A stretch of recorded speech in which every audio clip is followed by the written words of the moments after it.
ಈ ದೇಶದಲ್ಲಿ ಮತ್ತು ರಾಜ್ಯಗಳಲ್ಲಿ ಜನಸಂಖ್ಯೆಯ ಲೆಕ್ಕ ನಿಜವಾಗಿಯೂ ಸರ್ಕಾರದ ಬಳಿ ಇದೆಯಾ ಎಂಬ ಅನುಮಾನ ತುಂಬ ದೊಡ್ಡದು.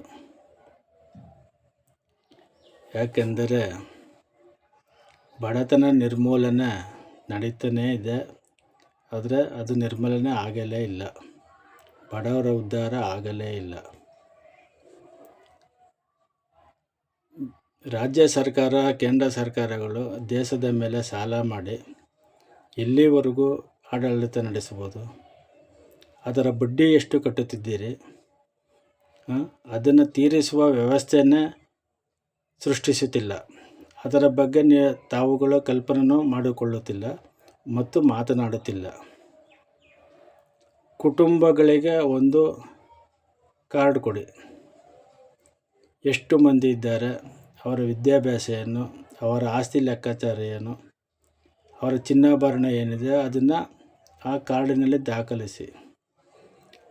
ಇಂಡಿಯನ್ ಫ್ಯಾಮಿಲಿ 1, ಇಂಡಿಯನ್ ಫ್ಯಾಮಿಲಿ 2 ಈ ರೀತಿ ನಂಬರ್ ಕೊಟ್ಟುಕ ಬನ್ನಿ. ಆವಾಗ ಎಷ್ಟು ಕುಟುಂಬಗಳ ದೇಶದಲ್ಲಿವೆ ಅನ್ನೋದು ಗೊತ್ತಾಗುತ್ತದೆ ಮತ್ತು ಎಷ್ಟು ಜನಸಂಖ್ಯೆ ಇದೆ ಅನ್ನೋದು ಕರೆಕ್ಟಾಗಿ ದೊರೆಯುತ್ತದೆ. ನಂತರ ಕುಟುಂಬಗಳನ್ನು 5 ಭಾಗಗಳಾಗಿ ವಿಂಗಡಿಸಿ. ಅತಿ ಶ್ರೀಮಂತರು, ಮಧ್ಯಮ ವರ್ಗ, ಬಡವರು, ಅತಿ ಬಡವರು. 10 ಅಡಿ ಜಾಗ ದೇಶದಲ್ಲಿ ಇಲ್ಲದವರನ್ನು ಅತಿ ಬಡವರು. 5 ಲಕ್ಷ ರೂಪಾಯಿ ಬೋಗಿ ಒಳಗೆ ಹಾಕೊಂಡಿದ್ರೂ ಅತಿ ಬಡವರೆಂದು ಗುರುತಿಸಿ. ಮೊದಲು ಅವ್ರನ್ನ ಬಡತನದಿಂದ ಮೇಲೆತ್ತಲು ಪ್ರಯತ್ನ ಮಾಡಿ. ಆವಾಗ ವಿಂಗಡಣೆ ಮಾಡಿ, ಸಾಲ, ಈ ದೇಶದ ಸಾಲ ಎಷ್ಟಿದೆ, ಪ್ರತಿ ತಲೆ ಮೇಲೆ ಎಷ್ಟು ಬರಬಹುದು, ತೀರಿಸುವ ಹೊಣೆಯನ್ನು ಪ್ರತಿ ವ್ಯಕ್ತಿಗೆ ವಹಿಸಿ. ಯಾರು ಅತಿ ಶ್ರೀಮಂತರಿದ್ದಾರೆ ಅವರು ತಮ್ಮ ಪ್ರತಿ ತಲೆಯ ಸಾಲವನ್ನು ತಕ್ಷಣ ಅವರು ಮರುಪಾವತಿಸುತ್ತಾರೆ. ಈ ದೇಶದ ಭವಿಷ್ಯದ ಬಗ್ಗೆ ಅವರಿಗೂ ಅಭಿಮಾನವಿದೆ, ಚಿಂತೆ ಇದೆ. ನಮ್ಮ ದೇಶದಲ್ಲಿ ಸಾಲ ಇಲ್ಲದೆ ಹೋದರೆ ನಮಗೂ ಹೆಮ್ಮೆ ಅನ್ನೋದು ಅವ್ರಿಗೂ ಒಂದು ಗರ್ವ, ಒಂದು ಹೆಮ್ಮೆ ಬರುತ್ತದೆ. ಕಟ್ಟುತ್ತಾರೆ. ಅತಿ ಶ್ರೀಮಂತರು ಮಧ್ಯಮ ವರ್ಗದಲ್ಲಿ ಎಷ್ಟೋ ಜನ ಕಟ್ಟುತ್ತಾರೆ. ಇಷ್ಟು ರೀತಿ ಅವರ ತಲೆ ಮೇಲಿರುವ ಸಾಲವನ್ನು ತೀರಿಸಿಕೊಂಡರೆ ಇಡೀ ದೇಶದ ಅರ್ಧ ಸಾಲ ತೀರುತ್ತದೆ. ಅರ್ಧ ಸಾಲ ತೀರಿದ ನಂತರ ಅದರಲ್ಲಿ ಉಳಿಯುವಂಥ ಬಡ್ಡಿಯನ್ನು ಬಳಸಿಕೊಂಡು ಇನ್ನುಳಿದ ಸಾಲವನ್ನು ತೀರಿಸಲು ಪ್ರಯತ್ನ ಮಾಡಬಹುದು. ಬಡವರು, ಅತಿ ಬಡವರನ್ನ ಸಾಲದ ಸುಳಿಯಿಂದ ಅವರನ್ನು ಆಚೆ ಇಡಿ. ಬಡವರು ಎಷ್ಟು ತಿಂಗಳಿಗೆ ನೀವು ತೀರಿಸ್ಬೋದು, ಅವ್ರಿಗೆ ಏನಾಗಬೇಕು ಅದನ್ನು ವ್ಯವಸ್ಥೆ ಮಾಡಿ ಬಡವರು ಅವ್ರ ತಲೆ ಮೇಲಿರೋ ಸಾಲನ ತೀರಿಸುವ ಒಂದು ಉದ್ಯೋಗನ ಅವ್ರಿಗೆ ಸೃಷ್ಟಿಸಿಕೊಡಿ. ಆ ಉದ್ಯೋಗದಲ್ಲಿ ಅವ್ರಿಗೇನು ಬರಬೇಕು ಸಂಬಳ, ಅದರಲ್ಲಿ ಅವ್ರನ್ನ ನೀವೇ ಕಟ್ ಮಾಡಿಕೊಳ್ಳಬಹುದು. ಈ ರೀತಿ ವ್ಯವಸ್ಥೆ ಮಾಡಿದರೆ ಕೇವಲ 5 ವರ್ಷದಲ್ಲಿ ನಮ್ಮ ದೇಶದ ಸಾಲನ ತೀರಿಸಿ ನಾವು ವಿಜೃಂಭಣೆಯಿಂದ ಇರಬಹುದು.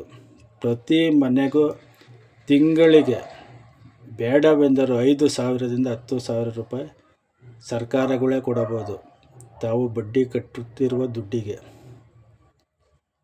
ಜನಗಳ ಬೆವರಿನ ಬೆಲೆ, ಬೆವರಿನ ಹಣ, ಕಟ್ಟಿದ ತೆರಿಗೆ ಹಣ ಎಲ್ಲ ಇಲ್ಲೇ ಬಳಕೆ ಆದರೆ ಅದು ಆಡಳಿತ ನಡೆಸುವವರಿಗೂ ಗೌರವ, ಪ್ರಜೆಗಳಿಗೂ ಒಂದು ಆಡಳಿತ ನಡೆಸುವವರ ಮೇಲೆ ಅಭಿಮಾನ.